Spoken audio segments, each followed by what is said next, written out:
கற்பனையே இல்லாம இருக்கிறோம். கற்பனை வர வேண்டும் என்றால் வாசிப்பு பழக்கத்தை கையில் எடுத்துக் கொள்ளுங்கள். எந்த படத்தை பார்த்தாலும் ஆர்ப்பாட்டமான ஆபாசமான படங்களை பார்க்காதீர்கள். கதைகள் பொருந்திய மிக ஆழமான விஷயங்களை சொல்லக்கூடிய திரைப்படங்களை பார்த்து பழகுங்கள். பழக்கம் தானேங்க நமக்கு. எப்படி சொல்றதுன்னு தெரியல சார். துப்பாக்கி எல்லாம் சுடுறாருங்க ஒருத்தர். படம் பார்க்க போனதுல இருந்து கடைசி வரைக்கும் சுட்டுட்டு இருப்பாரு. எனக்கு என்னமோ தியேட்டருக்கு வெளியில வந்துட்டு எல்லாரும் சுடுவாருன்ற மாதிரி வன்முறை காட்சிகள். வன்முறை காட்சிகள் அதிகமாக இருக்கின்ற பொழுது நமக்கு எப்படிங்க சிந்தனை ஓடும்? சர்றன கோவம் வருதுல்ல நமக்கு. வாசித்தால் தனியும், இப்படிப்பட்ட காட்சிகளை பார்த்தால் மனம் கெடும். குழந்தைகளுக்கு போய் எங்க அம்மாலாம் முதல்ல டிவி வச்சிருக்கோம். ஏன் என் வயசுல இருக்கிற எல்லாருக்கும் தான் தெரியும். டிவிக்கு ஒரு டோர் போட்டு வச்சிருப்போம் தெரியுமா? அந்த டோருக்கு ஒரு சாவி போட்டு எங்க அம்மா மடியில் வச்சிருக்கோம். அந்த சாவியை இன்னைக்கு குழந்தைகிட்ட சொன்னா சிரிக்குதுங்க எல்லாம். அப்படியே வச்சிருப்பாங்க. டிஜிட்டல் லாக்லாம் இல்லை தம்பி, அப்படி மூடி வச்சுட்டாங்கன்னா திறக்கவே முடியாது. கிரவுன் கருணா சூப்பர் எங்க வீட்டு டிவி பேரு. அதுக்கப்புறமா தான் வந்துச்சு ஓனிடா. அதுக்கு முன் சாலிடர்.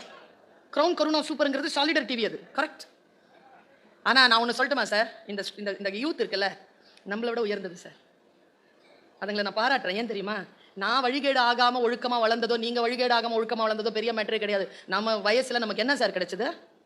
நமக்கு இருக்கிற ஆகப்பெரிய பேரழகிய சோபனா ரவி மேடம் தான் இல்ல சார். பேரழகா இருப்பாங்க அவங்க. வணக்கம் அப்படியே ஒருவர் அப்படி போத்திக்கிட்டு உட்காந்துருந்தாலே அவங்கள பார்க்கறதுக்கே நாங்கள் செய்திகளை கேட்போம். அப்புறமா ஃபாத்திமா பாபுலா அடுத்தது. அதெல்லாம் ஜெனரேஷன் எக்ஸுக்கு கடைசியா. நான் எங்களுக்கெல்லாம் வந்து சோபனா மேடம் தான். அது அப்படி இருப்பான் கம்பீரமா. அடுத்தது அந்த புதன்கிழமை அன்னைக்கு வரும் ஒரு சித்திரா, வெள்ளிக்கிழமை அன்னைக்கு ஒளிமொழி, சனிக்கிழமை அன்னைக்கு பாடாவதியான ஒரு படம். அது ஹிந்தி படமும் இல்லைன்னா வேற மொழி படம் போடுவாங்க. அதை கூட பொறிச்சு பார்த்துட்டு உட்காந்துருப்போம் மேடம். ஞாயிற்றுக்கிழமை அன்னைக்கு ஒரே ஒரு தமிழ் படம். அப்படி இருக்குமே எங்களுக்கு. திங்கக்கிழமை கூட மொச்சு பார்த்துட்டு இருப்போம். வியாழக்கிழமை தாய் நிலம் தந்த வரம் தாவரம் வயலும் வாழ்வும் உட்காந்து பேப்பர் படிக்கிறதில்ல. அவங்க கடிதம் படிப்பாங்க. அதை உட்காந்து கேட்டுட்டு இருப்போம். இந்த சாகுபடி அப்படி செய்ய வேண்டும், அந்த சாகுபடி அப்படி செய்ய, அதை பார்த்துட்டு இருப்போம்.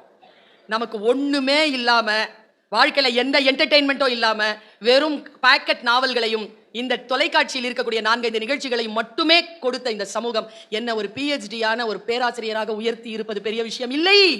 எது பெரிய விஷயம் தெரியுமா? தொட்டாலே 1008 விஷயங்கள் அவர்கள் வழிகெடுவதற்கு வந்தாலும் இதை போட்டுட்டு என் பிள்ளை ஜெயிக்குது இல்ல, என் பிள்ளை என்னை விட உயர்ந்தது இல்ல. வாய்ப்புகள் இருக்கின்ற பொழுதும் கூட மறுத்து என் பிள்ளை வாழ்கிறானே. இங்க வந்து உட்கார்ந்து இருக்கானே, பர்வீன் சுல்தானா மேடம் பேசுறாங்க கேட்கலான்ட்டு. பெரிய விஷயம் இல்ல. நம்மை விட உயர்ந்தவர்கள் நம் பிள்ளைகள். வல்லமை என்பது எது தெரியுமா? வலிமை என்பது எது தெரியுமா? வலிமை வேறு, வல்லமை வேறு. ரெண்டுத்தையும் போட்டு குழப்பிக்கிறோம். உதாரணத்துக்கு கல்வி வேறு, அறிவு வேறு. மகிழ்ச்சி வேறு, ஆனந்தம் வேறு. கல்வி என்பது வெளியிலிருந்து உட்செல்வது. படிக்கிறோம்னு வச்சுக்கோங்க, வெளியிலிருந்து உட்செல்வது. அறிவு என்பது உள்ளிருந்து வெளிப்படுவது. எப்போ தெரியுமா கல்விக்கு பெருமதி? நீங்க படிச்ச கல்வி அறிவா வெளிப்பட்டு உங்களுக்கும் உங்க குடும்பத்துக்கும் சமூகத்துக்கும் பயன்பட்டுதா அது படிச்சதுக்கு அர்த்தம். சும்மா படிச்சு வச்சுக்கிறது இல்ல.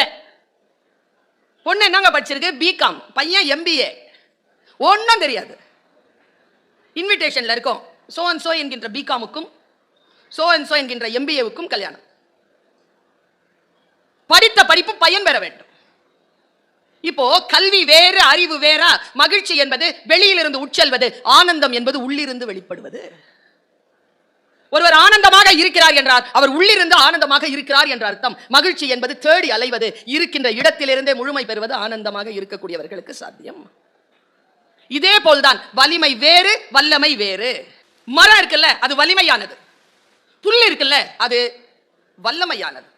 உதாரணத்துக்கு சொல்லுகிறேன், புயல் அடித்தால் மரம் சாயும், புல் சாயும் எழுந்து நிற்கும்.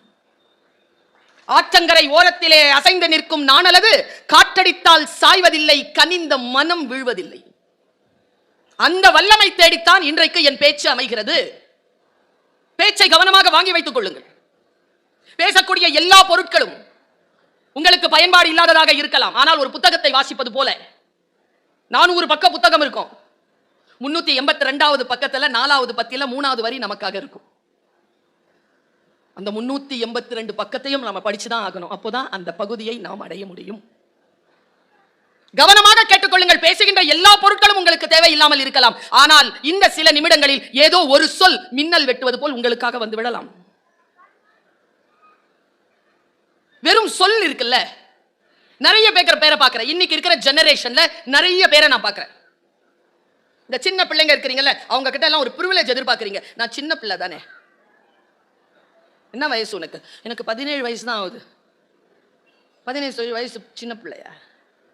ரொம்ப அநியாயமா கோவம் வர விஷயம் என்ன தெரியுமா கலையரசன் சார்? நீங்க என்னென்னத்துக்கோ கோவப்பட்டீங்களே. நாங்க எல்லாம் 90 கிட்ஸ். ஓ 90ல பிறந்தவங்கன்னு சொல்லு, அது என்ன கிட்ஸ்? 90ல பிறந்தது எப்படி கிட்ஸ்ன்னு நான் கேட்கிறேன். ஆயிடுச்சுல்ல உனக்கு 36 வயசு ஆயிடுச்சுல, 36 வயசு ஆன நீ கிட்ஸா? இன்னொன்னு உனக்கு தெரியுதுங்க, இப்போ சொன்னா கோச்சிக்கோங்க. ஜென்சி, ஜெனரேஷன் ஜி, என்ன அதுக்கு என்னங்கிற? இப்போ நானும் தான் ஜெனரேஷன் எக்ஸ்.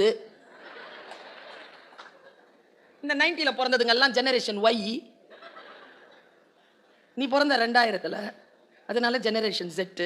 ஒன்னும் யோசிக்காத, 2010ல ஒன்னு பிறந்துருச்சு ஜெனரேஷன் ஆல்பா. 2025 ஜனவரியில பிறந்துருச்சு ஜெனரேஷன் பீட்டா. ஒண்ணுக்கு ஒண்ணு சாப்பிட்டுட்டு போகுது சார். ஒருத்தங்களை மட்டும் ஏன் போட்டு நசுக்குறீங்க, ஒருத்தங்களை மட்டும் ஏன் கொண்டாடுறீங்க நான் கேட்கிறேன். இந்த கேள்வி கேட்கறதுக்கு நமக்கு இல்லையா? இங்க பாருங்க, எங்க அம்மாவுக்கு வயசு 80, 1000 பிறை கண்ட பெண். நான் ஜெனரேஷன் எக்ஸ்ன்னு சொல்லிட்டேன். போய் தேடுங்க ஜெனரேஷன் எக்ஸ்னா எப்போல்லாம் பிறந்ததுங்க எல்லாம் ஜெனரேஷன் எக்ஸ்ன்னு. நான் என் வயசை சொல்ல மாட்டேன். எங்க அம்மா இந்த வயசுல எனக்கு சொல்லுது, போதும் இவ்வளவு தூரம் பிளவுஸ் போட்டது, இப்போ ஃபுல்லா பிளவுஸ் போடு. நான் கேட்கிறேன், எங்க அம்மா என்ன சொன்னாலும் நான் கேட்பேன். ஏனென்றால் எனக்கு மூத்த தலைமுறை ஒருபோதும் எனக்கு தவறாக வழி காட்டாது என்பதனை நான் நம்புகிறேன். இந்த வல்லமையை நீங்கள் இன்றைக்கு இருக்கக்கூடிய ஜெனரேஷனுக்கு கொடுத்து இருக்கிறீங்களான்னு கேட்டுட்டு போறேன். நாம எல்லாருமே லீவ் லெட்டர் எழுதணுமா? எழுதணுமா? சின்ன வயசுல எழுதணுமா? எழுதணுமா? ஆமான்னு சொன்னா தானேங்க பேச்சு. நான் ஆரம்பிக்கிறேன், நீங்க முடிச்சிருவீங்க பாருங்க. as I am suffering from fever, I request you to give me 2 days leave. சொல்வீங்களா? ஒருத்தி எழுதுனா எனக்கு, as I am suffering from my sister's marriage, you please leave the school for 2 days. என்னையா சரி, நான் இப்படியே நிறுத்துங்க. சிஓவை கேட்குறேன், அவங்க தான் பதில் சொல்லணும். மேடம், கீழே சைன் பண்ணுவோம்ல லீவ் லெட்டர் எழுதிட்டு, நாம ஸ்கூல்ல படிக்கும்போது யுவர்ஸ் என்னன்னு மேடம் எழுதுவோம்? Very good, yours obediently. இன்னைக்கு என்னப்பா எழுதுற தம்பி? Yours faithfully. ஃபெய்த்ஃபுல்லி. நான் மொழி ஆசிரியர், நான் போய் கேட்டேன், என்னத்துக்கு இதுங்க எழுத மாட்டேங்குதுங்க ஒபீடியன்ட்லின்னு கேட்டா, ஈ முன்னால வரணுமா ஐ முன்னால வரணுமா அதுங்களுக்கு சந்தேகம். ஃபெய்த்ஃபுல்லில எவ்வளவு எல் வேணாலும் போட்டுக்கலாம், எவ்வளவு ஃபெய்த்ஃபுல்லா இருக்கிறோமோ அவ்வளவு எல்லு. என்ன அநியாயங்க? போயிடுச்சு, ஒபீடியன்ட்லிங்கிற சொல் போயிடுச்சு நம்மளை விட்டு. ஒரு ஜெனரேஷன் டீச்சர் கிட்ட ஒபீடியன்ட்டா இருக்காங்களா? பெற்றோர்களிடத்தில் குழந்தைகள் ஒபீடியன்ட்டா இருக்காங்களா? ஒபீடியன்ட்டா இருக்கக்கூடிய குழந்தைகள் தான் நாளை அரசு ஆளக்கூடிய தலைமைத்துவம் பெறுகின்ற பிள்ளைகளாக வருகிறார்கள் என்பதனை புரிந்து கொள்வது வல்லமை. எங்க அடங்கணுமோ அங்க அடங்கணும், எங்க அடங்க கூடாதோ அங்கதான் அடங்கக்கூடாது. நான் கிளாஸ்ல பின்னால் உட்காந்து பேசுவேன். ஆகாத டீச்சர் தான் கூப்பிட்டு சொன்னாங்க, சுல்தானா கெமிஸ்ட்ரி டீச்சர், பேசாத. யாரை பார்த்து பேசாத? பேசுறதுக்கு பிறந்தவன் என்ன பார்த்து பேச? எங்க பேசணுமா அங்க பேசு, எங்க பேசக்கூடாது அங்க பேசக்கூடாது. உட்காருனாங்க, வாங்கி வச்சுக்கிட்டேனே வெத மாதிரி. அங்க பேசுறத நிறுத்தன, இங்க பேசிட்டு இருக்கிறேன். கேள், பைபிள் சொல்லுகிறது, காது இருக்கின்றவர்கள் கேட்க கடவீர்கள். கீழ்ப்படிதலோடு கேட்கிறோமா? எங்கே கீழ்ப்படிய வேண்டுமோ குழந்தைகள் கிட்ட அங்க கீழ்ப்படிய சொல்லி தர வேண்டும். கீழ்ப்படிதல் என்பது ஆக உன்னதமான சொல், அது அடிமைத்தனம் அல்ல. இந்த வளர்ந்த அப்புறமா இவங்களெல்லாம் கீழ்ப்படிய சொல்றோம்ல, என்னெல்லாம் கீழ்ப்படிய சொல்றீங்களா? அது யார் சொல்வது என்பதில் இருக்கிறது. இப்ப நான் சொல்றேன், எல்லாருக்கும் நிமிர்ந்து உட்காருங்க. உண்மையா சொல்றேன், நிமிர்ந்து உட்காருங்க. நிமிர்ந்து உட்கார்ந்து உங்க வாழ்க்கையில எல்லாம் ஒரு அற்புதம் நடந்திருக்குங்க. இருந்த இடத்துல இருந்தே 2 இன்ச் உயர்ந்திருக்கிறீங்க. யார் சொல்லணுமோ அவங்க சொன்னா கேட்டுக்கிட்டு போறது. ஆனால் சில விஷயங்கள் இருக்கு, அதற்கு அடிபடிய கூடாது. பணிவு என்பது ராஜகுணத்தின் முதல் தகுதி. எங்க அம்மா எனக்கு சுருதி பெட்டி ஒண்ணு வச்சிருந்தாங்க. நாங்க 5 பேர், ஒரு சுருதி பெட்டி, அது இன்விசிபிள். ச ரி க ம ப த நீ சா எங்கள் வீட்டில் எங்கள் 5 பேரும் அப்பா உட்பட இவ்வளோதான் குரல் இருக்கணும். அம்மா பசிக்குது இவ்வளோதான் சொல்ல முடியும். இன்னைக்கெல்லாம் 7 கட்டையில் கூப்பிடுதுமா. எங்க என் சாக்ஸ்? ஸ்கூலுக்கு லேட் ஆகுது, அறிவு இல்லை உனக்கு? ஓடுறீங்க பின்னால, எப்படி உருப்படும்? நான்லாம் அந்த மாதிரி 7 கட்டை 8 கட்டையில் பேசியிருந்தேன்னா இன்னைக்கு உயிரோடவே இருந்திருக்க மாட்டேன். பணிவுடன் தானே வளர்த்தார்கள். தவறான வார்த்தைகள் பேசும்போது அப்படி அப்படி அடிக்குமே எங்க அம்மா, அப்படி அடிக்குமே. தப்பான வார்த்தைகள் சொல்ல முடியாத வீட்டிலே பணிவும் பள்ளிக்கூடத்திலே பணிவும் கற்றுக்கொண்டதற்கு பிறகு நிமிர்வும் தானே வாழ்க்கையின் வல்லமைக்கான ரகசியம். கற்றுக்கொண்டு நிமிருங்கள். கற்கின்ற வரைக்கும் எனக்கு எல்லாம் தெரியும், அவனுக்கு ஒன்னும் தெரியாதுன்னு அர்த்தம். நான் தெரியாமத்தான் கேட்கிறேன், தெரிஞ்சு கேட்கிறான்னு அர்த்தம். நான் ஒன்னு சொல்வேன், நீங்க தப்பா நினைச்சுக்க மாட்டீங்களே, தப்பா நினைச்சுக்கிற மாதிரி ஏதோ சொல்ல போறான்னு அர்த்தம். வார்த்தைகளை புரிந்து கொள்கிறோமா? ஒன்னும் இல்ல, வெறும் சொற்களால் பலன் இல்லை, சொல்லில் உயர்ந்த சொல் செயல். அதுக்கு உங்களுக்கு விளங்குற மாதிரி ஒரு விஷயம் சொல்றேன்.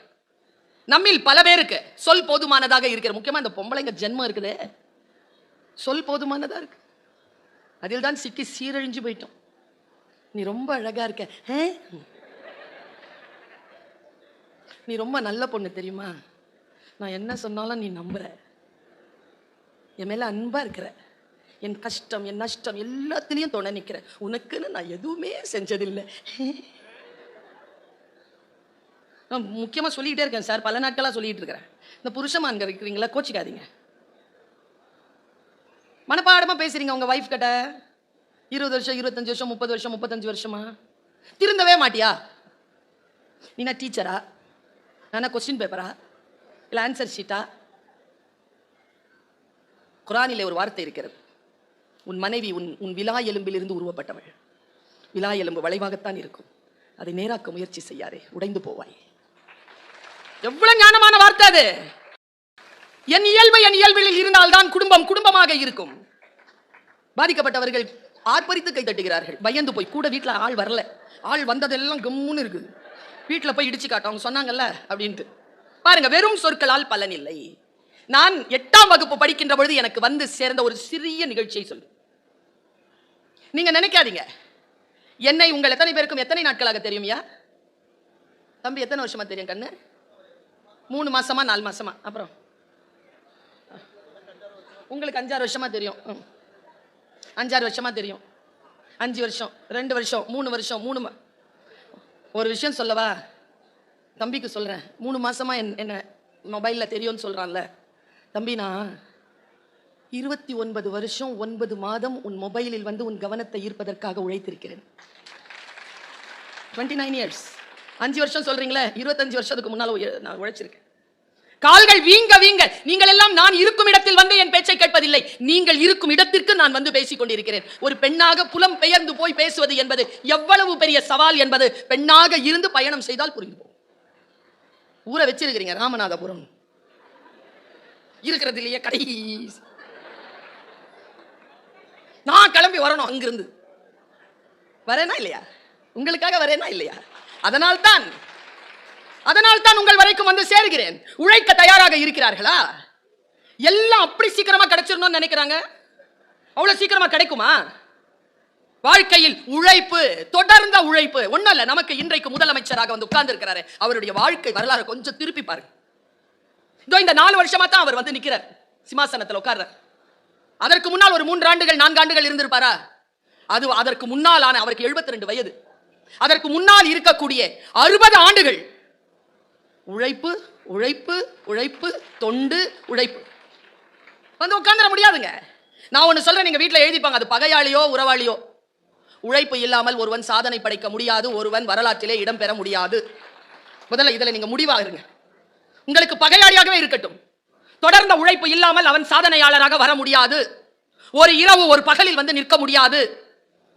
நான் என்னுடைய 8வது வகுப்பில் கேட்டுக்கொண்ட ஒரு விஷயத்தை சொல்கிறேன். எத்தனை பேருக்கு இது புரிகிறது என்று எனக்கு தெரியவில்லை. இண்டிவிஜுவலுக்காக தான் சொல்றேன்.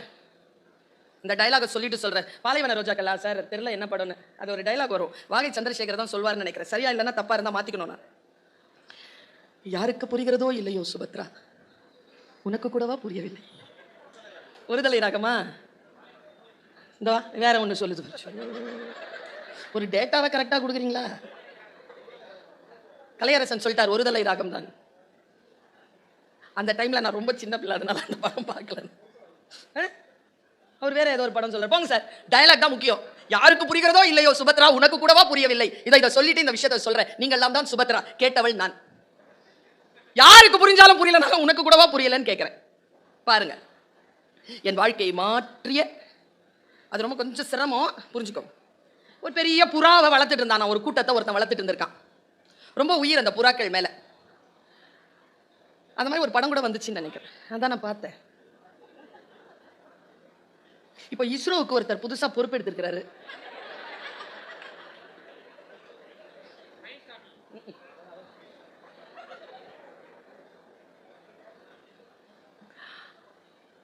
புறாக்கள் கூட்டத்தை ஒருவன் வளர்த்தான்.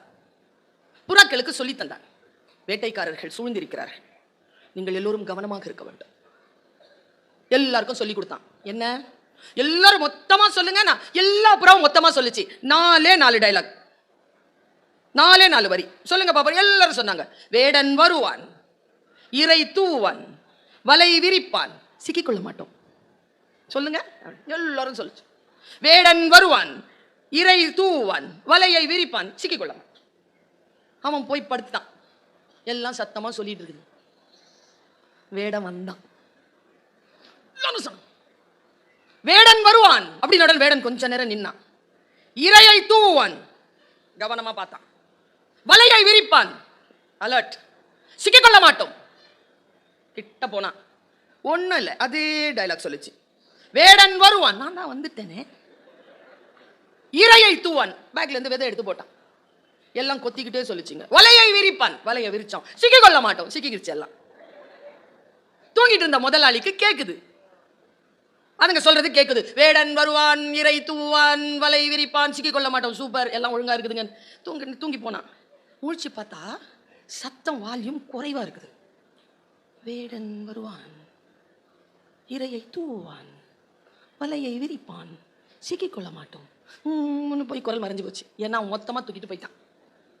இப்படி ஒரு கதை படிச்சேங்க. நான் படிக்கும் பொழுது எனக்கு வயது 13. வெறும் சொற்களால் இந்த உலகத்தில் எதையும் சாதிக்க முடியாது. நான் ஒன்னு சொல்லட்டுமா? இது தற்பெருமைக்காக இல்லை, இறைவன் என்னை மன்னிக்க வேண்டும். உங்களில் ஏதேனும் ஒரு சிறிய வெப்பத்தையாவது ஏற்படுத்துவதற்காக சொல்லுகிறேன்.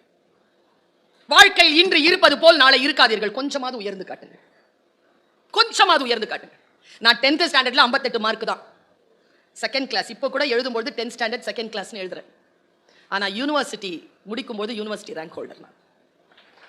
ப்ராக்ரஸ் வந்து சேர்கின்ற பொழுது ஒரு பிடி டீச்சர் ஸ்கூல்ல 3 மாதத்திலிருந்து என் பணியை ஆரம்பித்தேன். அப்படியே படிப்படியாக போய் ஒரு கல்லூரியில லெக்சரர், அதுக்கப்புறமா துணை பேராசிரியர், அப்புறமா இணை பேராசிரியர், அதுக்கப்புறமா ஒரு கல்லூரியில தமிழ் துறை தலைவர், அதற்கப்புறமா இன்றைக்கு தமிழ் வளர்ச்சி துறையின் கீழே இயங்குகின்ற உலக தமிழ் சங்கத்தின் துணை தலைவர், இயக்குனராக உங்கள் முன்னால் நிற்கிறேன். ப்ராக்ரஸ். பெரிய சாதனை நான் சொல்ல வரல. ஆனால் என் துறையில், என் தமிழ் மீது நான் வைத்த ஆழமான பற்றின் காரணமாக அந்த துறையில் நான் ஒரு ஸ்டெப். நீங்கள் எந்த துறையில் இருக்கிறீர்களோ அந்த துறையில் ஒரு சைன் பண்ணிட்டு போங்க. வல்லமை பெறுங்கள். காற்று வரும், மழை வரும், புயல் வரும், மிகப்பெரிய பேரிடர்கள் வரும். சாயுங்கள், நிமிர்ந்து கொள்ளுங்கள். வந்து உங்களை எது வேண்டுமானாலும் அப்படி தாழ்த்தும். ஆனால் ஒருபோதும் தாழ்ந்து கிடந்து விடாதீர்கள். நான் ஒரு விஷயத்தை சொல்லுகின்றேன், விழும்பொழுதெல்லாம் எழுங்கள், விழும்பொழுதெல்லாம் எழுங்கள். விழுந்தே கிடப்பதுதான் வீழ்ச்சி. வல்லமை பெறுவது என்ன தெரியுமா? ஒரு கட்டத்திலிருந்து இன்னொரு கட்டத்திற்கு போவது. நம் மனம் போல் நம்மை வழி நடத்தக்கூடிய குருவும் இல்லை, நம் மனம் போல் நம்மை வீழ்த்துகின்ற பகையும் இல்லை.